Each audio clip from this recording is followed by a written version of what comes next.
Salam sejahtera Malaysia. Selamat datang ke channel Vels Lifestyle. Tuan-tuan dan puan-puan, satu isu hangat hari ini, satu peletakan jawatan yang mengejutkan ramai.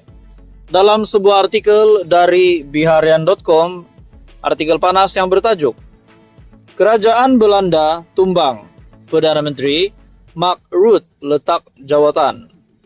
Kerajaan Belanda tumbang selepas kegagalan mencapai persefahaman berhubung dasar menghadkan kemasukan pendatang asing, sekaligus membuka jalan bagi pilihan raya umum pada musim luru. Krisis bermula akibat desakan Parti Konservatif VVD pimpinan Perdana Menteri Mark Rutte bagi menghadkan kemasukan pencari suaka ke Belanda yang enggan disokong oleh 2 daripada 4 parti gabungan yang membentuk kerajaan. Bukan lagi rahsia bahawa anggota parti gabungan tidak sehaluan berhubung dasar imigresen berkaitan pendatang asing dan pencari suaka. Malangnya, kini sudah sampai tahap di mana jurang perbezaan pendapat terlalu lebar dan saya akan memaklumkan peletakan jawatan seluruh kabinet kepada Raja. Katanya pada sidang media yang disiarkan melalui televisyen. Kerajaan gabungan pimpinan Rutte akan terus berfungsi sebagai kerajaan sementara sehingga pentadbiran baru dibentuk selepas pilihan raya umum yang lazimnya di Belanda akan mengambil masa berbulan lamanya. Lifestyle, tuan-tuan dan puan-puan, satu kejutan besar hari ini, satu tangkapan daripada seorang individu dipenjara selama 15 tahun dan didenda RM284,2 juta. Ini pasti satu tangkapan yang mengejutkan, terutamanya kepada kepimpinan politik di Malaysia. Dalam satu artikel dari Sinar Harian, bekas pegawai KBS dipenjara 15 tahun, didenda RM284,2 juta. Bekas setiausaha bahagian kewangan Kementerian Belia dan Sukan KBS, Othman Arshad, pada Khamis dijatuhi hukuman penjara 15 tahun dan didenda berjumlah RM284,2 juta selepas didapati bersalah oleh Mahkamah Session atas 32 pertuduhan salah guna kedudukan dan mengemukakan tuntutan palsu serta 64 tuduhan pengubahan wang haram 11 tahun lepas. Tuan-tuan dan puan-puan, ini menjadi satu amaran untuk kepimpinan politik yang mencuba untuk melakukan kesalahan yang sama. Dalam artikel ini lagi, Hakim Kamarudin Kamsun menjatuhkan hukuman itu terhadap Othman yang berumur 64 tahun selepas mendapati pihak pendakwaan berjaya membuktikan kes melampaui keraguan munasabah di akhir kes pembelaan.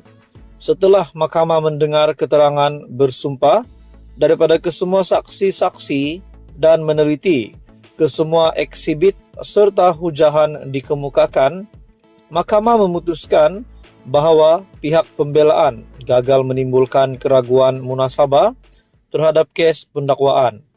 Oleh itu, tertuduh didapati bersalah dan disabitkan atas semua pertuduhan yang dikenakan terhadapnya, kata Kamarudin.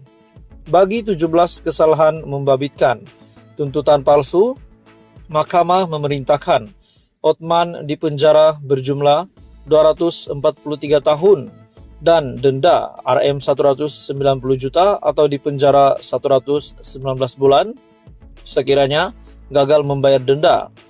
Manakala bagi 15 tuduhan salah guna kedudukan, lelaki itu dipenjara 85 tahun dan didenda RM10,8 juta atau dipenjara 125 bulan sekiranya denda gagal dibayar.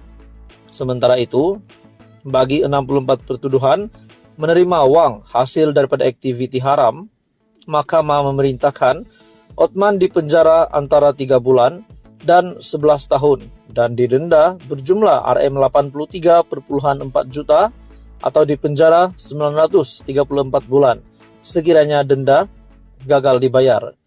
Bagaimanapun, Kamarudin mengarahkan kesemua hukuman penjara itu berjalan secara serentak. Hakim itu juga membenarkan permohonan Peguam Muhammad Rafiq Rashid Ali yang mewakili Othman untuk menangguhkan pelaksanaan hukuman denda dan penjara itu dengan syarat wang jaminan ditambah sebanyak Rm300.000 dengan seorang penjamin. Teruskan bersama di dalam channel ini untuk info yang seterusnya. Mohon bantu channel ini dengan menekan butang like, share, dan subscribe. Salam sejahtera Malaysia, selamat datang ke channel Fels Lifestyle. Info padu, info hangat disediakan di dalam channel ini. Tuan-tuan dan puan-puan, satu topik menarik, satu topik panas yang pasti menggemparkan Malaysia. Dalam satu artikel dari Malaysia Kini, Datuk Seri mohon kes rasuah Rm15 juta berkaitan KDN digugurkan. Seorang ahli perniagaan bergelar Datuk Seri memfailkan permohonan agar 4 tuduhan rasuah terhadapnya digugurkan. Dalam kes yang menyebut nama bekas Menteri Dalam Negeri Hamzah Zainuddin, Sim Chuh Tiam memfailkan permohonan itu di Mahkamah Session Kuala Lumpur agar dia dilepaskan tanpa dibebaskan ataupun DNAA terhadap 4 pertuduhan rasuah berjumlah Rm15 juta. Menurut salinan permohonan, Sim berkata 4 pertuduhan itu bertentangan dengan Seksyen 153 dan 154 Kanun Tata Cara Jenayah KTJ yang mewajibkan perincian seperti masa dan tempat kesalahan itu didakwa berlaku dinyatakan. Dia juga mendakwa penyiasatan kes pada masa ini tidak lengkap. Pengurusan kes untuk permohonan itu yang dibuat mengikut Seksyen 173 G KTJ dijadual pada 31 Julai. Sim juga memfailkan satu lagi permohonan mengikut Seksyen 51E KTJ agar pendakwaan memberikan beberapa pernyataan bertulis yang berpihak kepada tertuduh. Antaranya berkaitan dakwaan SPRM yang hanya merakam kenyataan Hamzah pada 10 Mei.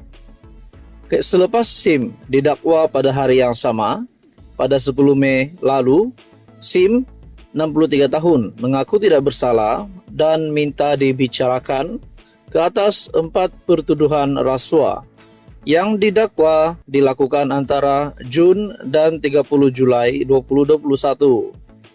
Dia dituduh melakukan kesalahan itu sebagai dorongan untuk Hamzah yang ketika itu Menteri Dalam Negeri semasa pentadbiran Perikatan Nasional untuk membantu Asia Coding Center Sendirian Berhad untuk mendapatkan sebarang projek daripada agensi di bawah kementerian berkenaan. Sim dituduh meminta dan menerima rasuah daripada pengarah urusan Asia Coding Center Hep Kim Hong melalui Syed Abu Zafran Syed Ahmad.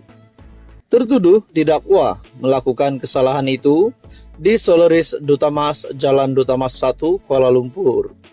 Pertuduhan didakwa mengikut Seksyen 16A B Akta SPRM 2009 dengan Seksyen 24 dalam kurungan 1 Akta sama memperuntukkan hukuman penjara maksimum tidak melebihi 20 tahun. Serta denda tidak kurang 5 kali ganda jumlah rasuah yang terlibat atau Rm10.000 yang mana lebih tinggi jika tertuduh didapati bersalah. Dia dibenarkan diikat jamin Rm1 juta dengan seorang penjamin dan diarahkan supaya menyerahkan pasport serta melaporkan diri di Ibu Pejabat SPRM.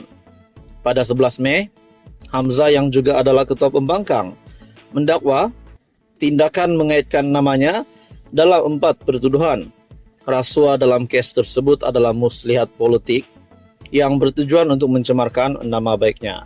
Teruskan bersama di dalam channel ini untuk info yang seterusnya. Jangan lupa bantu channel ini dengan menekan butang like, share, dan subscribe.